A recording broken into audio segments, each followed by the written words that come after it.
first of all, again, here we go. Congratulations. Bringing season 3 of Black Monday. We're taking it into the 1990s.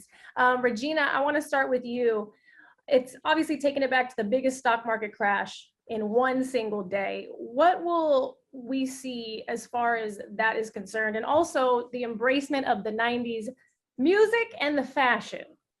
It's so much fun to do the clothing and Melissa to do the wardrobe. Melissa's amazing. And so for Dawn, she's definitely, you know, you can see where she's got a little bit of an impression from maybe, you know, Robin Givens a little bit, you know, you can see a little, maybe Brenda Ritchie popping up in there in some of her styles. So yeah, I mean, she's taking it up a notch. And also she's, you know, you kind of see Dawn have to get back after prison. You know, she starts off in prison. And so you've got to see her claw her way back to that original fashionista that we saw last season. But she does get there, and it's a lot of fun, and it's great to see the wardrobe department build on that and what they create in terms of looks and textures and styles and makeup as well. Just the makeup hues that were a little bit different. Her shadow is slightly tamer. Regina doesn't ever believe Don and I when we tell her she looks great in her wardrobe and in her wigs, because she really does legitimately look great in everything. And I will like look at her and be like, "You look really good." Like, you know what it is? Maybe you should just wear that. We're on a set bubble, and it's like on a set bubble. It is true from their point of view, but it's false in the real world. You know what I mean? And sometimes, like, there's a couple of scenes we were shooting, and you know, you're in character, but we're like outside, and I'm like, well, we blend in here. But I was like, if people didn't know, but to us, yes, our eyes have adjusted. And so to us, it looks good, but in the real world, it's not amazing. So Regina says no to the outfits outside the bubble. Yeah, outside the bubble. Yes. Don, I want to talk to you about the music again. To take it back, different eras bring different moods, but when you have that 90s sound, what's that like on set? And does it also take you back when you hear these songs? Well, you know, this was like right in my, for Mo, what he's dealing with this year, what he's kind of trying to lean into is he wants to be a record producer, but not pop music. He wants to be a jazz dude, you know, so he's trying to bring back, you know, sort of the Mo of Miami who was in the band playing the bass, and he wants to bring back some serious jazz, and really, like, he hates pop, and he's very, you know, denigrates pop music, and he's like, just wants to really be real musicians and real jazz. So for me, that was a lot of remembering that period of my life, because it's not too dissimilar to who I was at that time. And I didn't reject pop music, but I was definitely very heavily into jazz as a young man, and leading into that. So that's been fun to do. But we have a great music supervisor, and we could use a little bit more of a robust budget toward that, but we always, I think, find great gems musically that really kind of set the tone for this show and put us in a time and place. No, absolutely, it is. It really takes you there. All across the boards, in front of the camera, behind the scenes, everyone is doing the best out there. Andrew, I want to talk about your on-set husband in this room with us, Mr. Don Cheadle.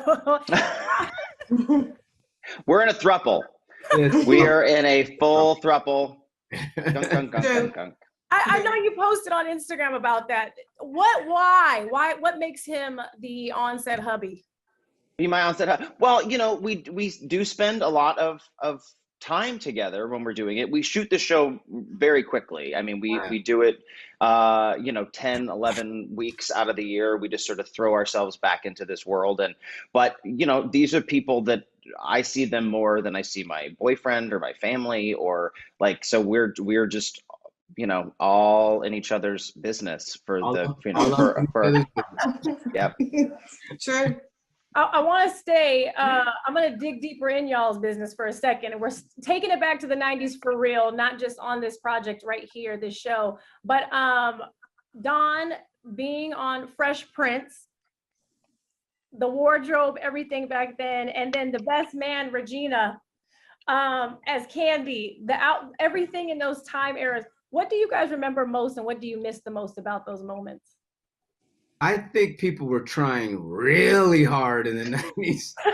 I mean, we thought people were trying hard in the 80s, and they were, but then they tried even harder in the 90s. I mean, for me, I was out of college at that point in 1990. I was out of school about 4 years and trying to really become an actor and find my way, and was in the clubs a lot. So really seeing a lot of these extreme looks is fun to do and to bring them back. And as Regina said earlier, we have a really great costume department, and they are very smart in figuring out how to center us back in this time period where people were doing so much. And I was, I look at some of these clothes I wear, and I was like, I think I had this shirt. I have a shirt on this year that I 100% had, made by Gooch. I remember when I bought it. I remember where I got it. I got it at 555 Soul at that time on right below Melrose in LA. 555 Soul. Let me not age myself over here, but yes, I do remember 555 Soul. Come on. Regina, when you obviously, and you can answer this as quickly as you want to, if you want, the best man, even doing that role as well, and Candy, and the outfits that you got to wear, by the way, iconic, and I loved. Do you remember moments of that time? Oh yeah, I mean that was the best man was 98. I remember quite specifically, and I do remember how broke I was. Fun times too, actually. Actually, I was really broke, but so happy. It was like my friends were like, "Girl, you got a honey wagon, you blew up." But it was, it was good. It was good time. I just remember pizza and like, I do remember the clothes, but in a different way that like there were a lot more of them. You know what I mean? I think what we wore then, like I'm trying to remember what I used to, I know. I had gotten at that point into like head wraps. I was really into head wraps. Remember head wraps? And I was so into head wraps. And I thought my head wrap was I was like, I don't know why I was buying fabric. And I thought I was doing so good. And I thought, but guys liked head wraps. So Whitney head wrapped it. Whitney. Yeah. So of course I remember. And I mean, the best man was fun. I do remember that the dress, I'm going to tell this story. The dress that I wanted to wear, it was like my first day of fitting. They were already shooting. They were in whatever. And I was like 86 on the call sheet. But I went and I was like, oh, I love this dress. And they were like, oh my gosh, I tried on. And then they looked, and I don't know who she is. And they're like, oh, you know what? But that one, Sanaa might wear that one. This is wardrobe. Now, I don't know who Sanaa is. And I'm like, and they're like, oh, she's going to look beautiful in it. And I'm like, well, shit, I look beautiful in it too. What, who's Sanaa? They're like, what, why do I have to wear the dress? That's how I ended up in the little black cocktail dress. And Sanaa actually didn't end up wearing that dress, but it was an option. But it was the first time I heard her name on the set, and I couldn't get the dress because Sanaa. Now you're besties. Yes, Sanaa might wear it. Beautiful. It all worked out. I'm getting wrapped. Congratulations, you guys, on this season. One word from you, Don, before I leave, because as a kid obsessed with Space Jam, the trailer dropped, the official one.